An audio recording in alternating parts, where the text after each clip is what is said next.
By drawing attention to ambience, Thomas Rickert productively expands the site to which rhetoricians and compositionists become attuned. Attuning oneself to the ambient environment is not simply an intellectual activity, but puts one in a particular emotive and bodily disposition, as though one is literally trying to attune oneself to the milieu within which one is placed. By asking us to tune ourselves to the ambient environment, Rickert is also asking us to seek what is rhetorical outside human symbolicity. Ambience thus opens to the transsubjective, an attunement of the relationships that humans, non-humans, and inhumans have with each other and with their environments, not just the writer and the immediate sensory situation. In this talk, I'm going to discuss this kind of attunement through a specific mechanism drawing upon the work of Estonian mythologist Jacob van Uxküll as well as Deleuze and Guattari and others, but this is a panel related to music.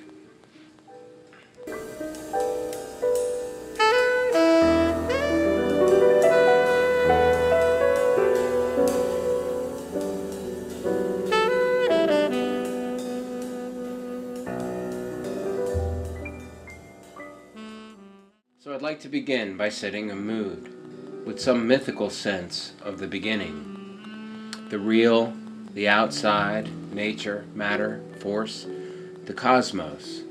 George Kennedy adds energy, that rhetorical force animating his owls in the dark.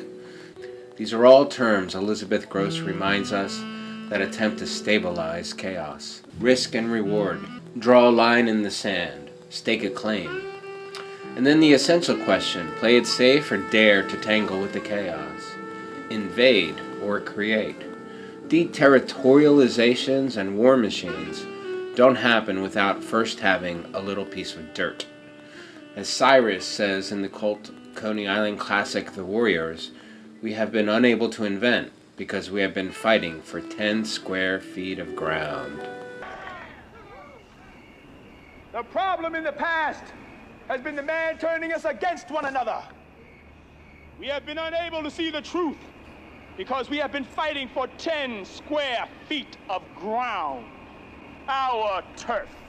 Our little piece of turf. That's crap, brothers. Gangs broken up, splintered, deterritorialized by poverty. Join us, says Cyrus. Cross the border from gang to superorganism.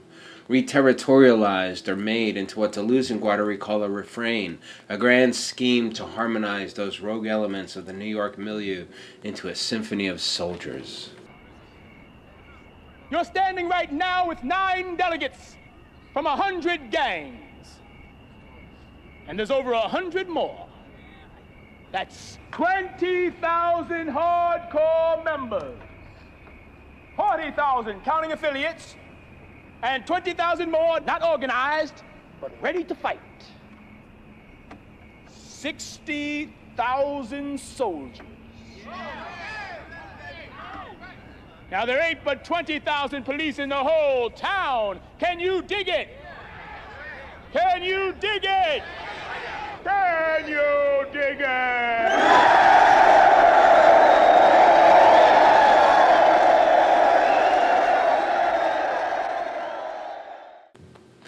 A border is architectural. Borders ward off the chaos, and it's for this reason that Deleuze will say that architecture is the most primordial and animal of all the arts. Wasn't that the question Thomas Rickert was asking in his essay, Language's Duality and the Rhetorical Problem of Music? Whether music is human or a non-human creation? That zone of proximity between words and music. If music developed out of words, then the human's position is unproblematic. And Thomas shows this tension, which isn't just between words and music, but it's between the brain and the body, between thinking and feeling, which are other ways of saying the human over the animal. Giorgio Agamben calls this duality the anthropological machine. It's always being played out. Man, woman, animal, vegetable, who's in, who's out. This is what this essay is about. What do we mean when we say music? A wildcat circling, spraying, circling again? Or maybe it's a little tune or a prayer a child hums to calm herself, to ward off the fear. Steven Pinker, Thomas tells us, likes to keep music where he thinks it belongs, with red-hot words that have their own particular rhythm. Compared with language, Pinker writes, vision and physical know-how, music could vanish from our species and the rest of our lifestyle would be virtually unchanged. End quote. Words aren't all that different from melodies. Sometimes it's not hard to slide across a word from pinker to pink to pinky, philosophizing with a hammer, so that it's not unsurprising that Thomas turns to Stephen Katz and then to Nietzsche, whose love of music, like Einstein's, is well understood, so that the blood red of Pinker's hemorrhaging words could be soothed by the trifle of nothing more than the bagpipes that bring Nietzsche enough happiness in Twilight of the Idols to say that life without music is a mistake. Art begins with a risk, a border, a line in the sand. Keep the spirits out. This is why we need Von Uexküll. He talked about creatures and their milieus, their melodic relations, and the way nature presented itself to them. That thing, nature, bipolar schizo, impossible to get along with some days, ray of sunshine on others. Brando, Elizabeth Taylor, Charles Bukowski. Life without music is a mistake. Von Uexküll teaches us that while animals appear to inhabit the same universe we do, each species experiences the world differently. Different creatures have different sensory organs by which they sense. This specific closed milieu of the creature is what he called an Umwelt. For instance, the tick has no eyes, but it's able to feel the warmth of the sun, the smell of butyric acid that emanates from mammals, the tactile experience of mammalian flesh, skin, and heat, and the taste, of course, of blood.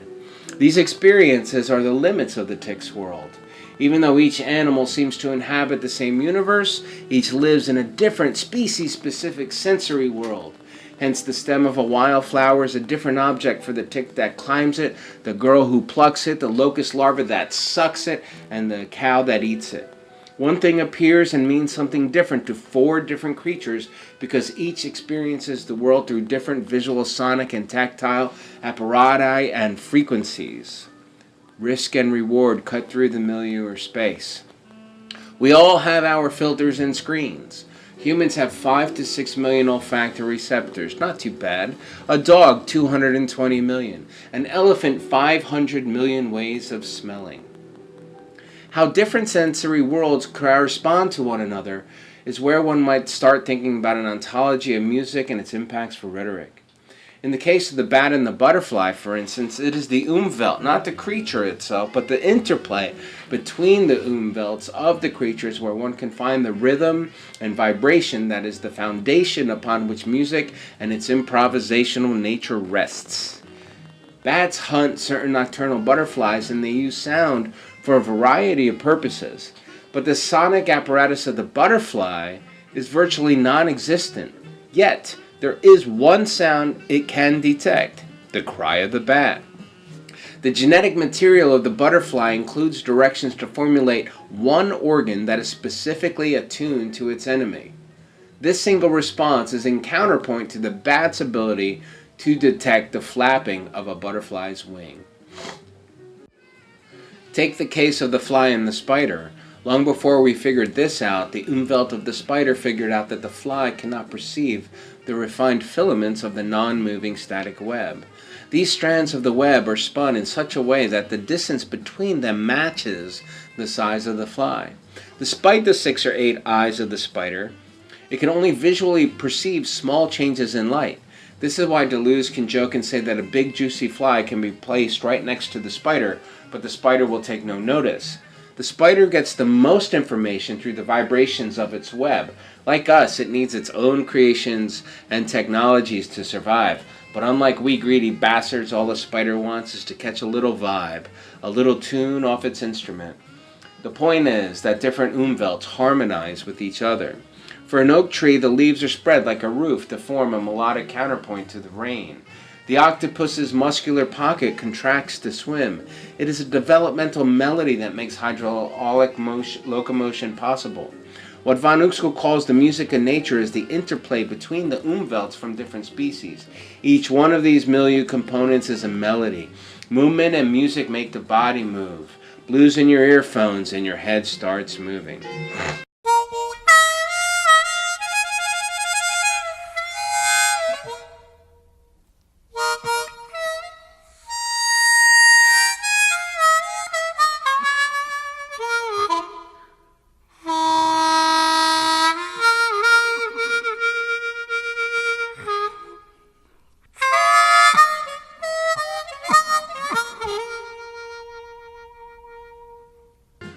Von Uxkel calls these environmental rhythms the music of the world. Deleuze and Guattari extend his thought to discuss how all creatures are artists. In his essay on the grounds of rhetoric, Byron Hawke draws our attention to the Australian stage brush.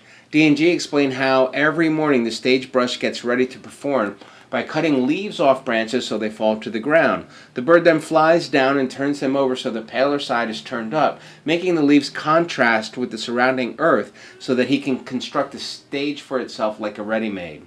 Right above the stage, it fluffs its feathers to reveal the yellow roots and sings a complex song made up from its own notes and at intervals those of the other birds that it imitates. They write that it is, quote, a complete artist, end quote. The sonorous blocks are refrains, but they are also refrains of posture and color. It bows low, it straightens up, it dances in a circle, it makes a line of colors. The whole refrain, they write, is the being of sensation. Quote, in this respect, art is continually haunted by the animal, end quote. The point Deleuze and Guattari are making here is that the display of the stage brush clearly shows that there is much more at work than a bird singing in order to attract a mate. It is not trying to be the fittest at survival, but acts consistently with what Francisco Varela and others have argued, that the standard neo-Darwinian notion of the survival of the fittest is not the best way of conceiving natural selection. Rather, Varela and company invite us to consider that organisms of all fitness levels survive because all that is required is that a species or organism be good enough to make do with what is available. Environmental conditions always vary, and so the role of art from the perspective of evolutionary biology is to experiment, to occasionally take the risk of crossing the border into the chaos of the unknown. This is a good understanding of what Deleuze and Guattari call a desiring machine. Not a technical machine, but an assemblage of heterogeneous elements that whiz and whir and fail, and then new ones start up again. Think of Rube Goldberg, the American cartoonist from the 50s, whose cartoons presented amalgamations of heterogeneous elements that formed complex, inefficient machines to complete the simplest of tasks. That Goldberg incorporated human, animal, and the inorganic into his cartoons is especially important. This version that you are watching now uses the hamster wheel, but notice that it's caged. Goldberg imitators never use uncaged animals because their unpredictability would result in failed experiments. But it is the potentiality for failure that is key for Deleuze and Guattari. When something breaks down, a new assemblage, a new experiment, a new machine, a new work of art starts up again.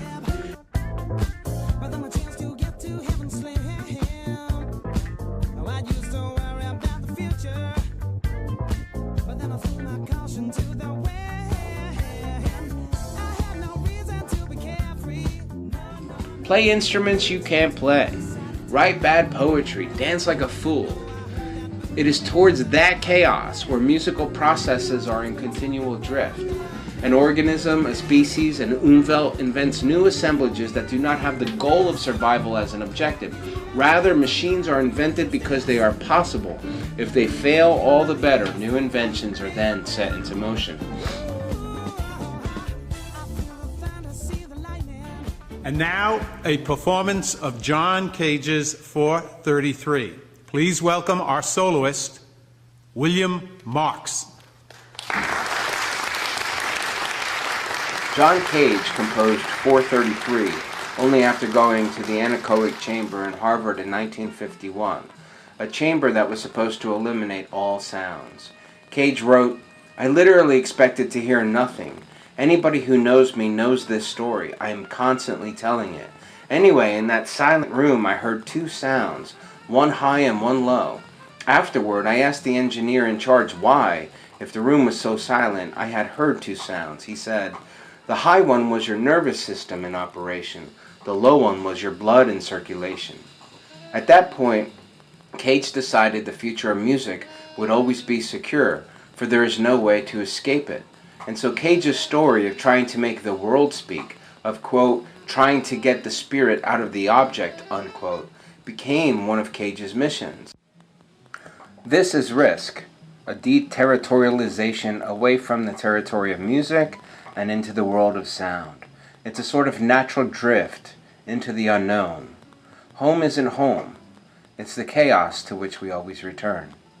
Let me finish with one example. Keith Rowe is a British avant-garde musician and one of the founding members of the avant-garde band AMM.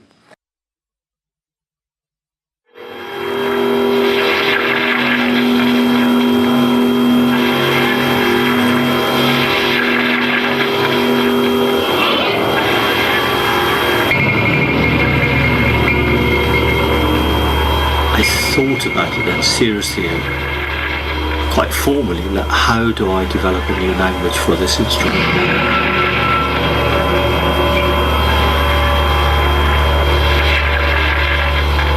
I think it was the lesson from history of art that I knew that for the Americans to develop an American school of painting, Pollock, for example, laid the canvas on the floor, which meant he'd broken the link with European easel painting in one swoop, in one move.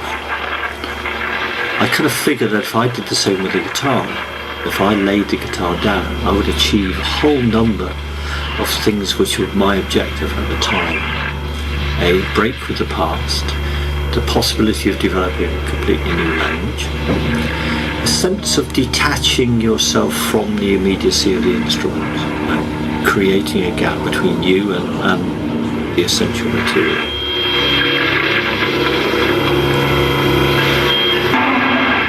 With the guitar in its conventional and normal position against your stomach, it was very much an expression coming out of your stomach about yourself, about the I, who I am, my personal experiences transmitted, and it was really to do with expression, the expression of sentiment. Whereas laying the guitar on the table, it was much more reflecting something about the world rather than a personal viewpoint.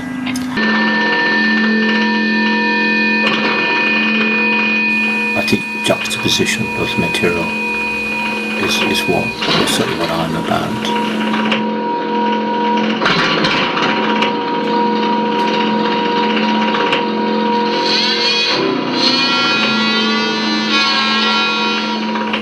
Juxtaposition, I think, is more interesting. I mean, just look at around the room which we're all sitting in. There will be elements which were never intended to go alongside each other, but in fact make extraordinarily interesting visual arrangements, or sounds from the kitchen with the radio on and a car passing by. For me, that's a much more interesting sound world than the one of people interestingly making dialogues.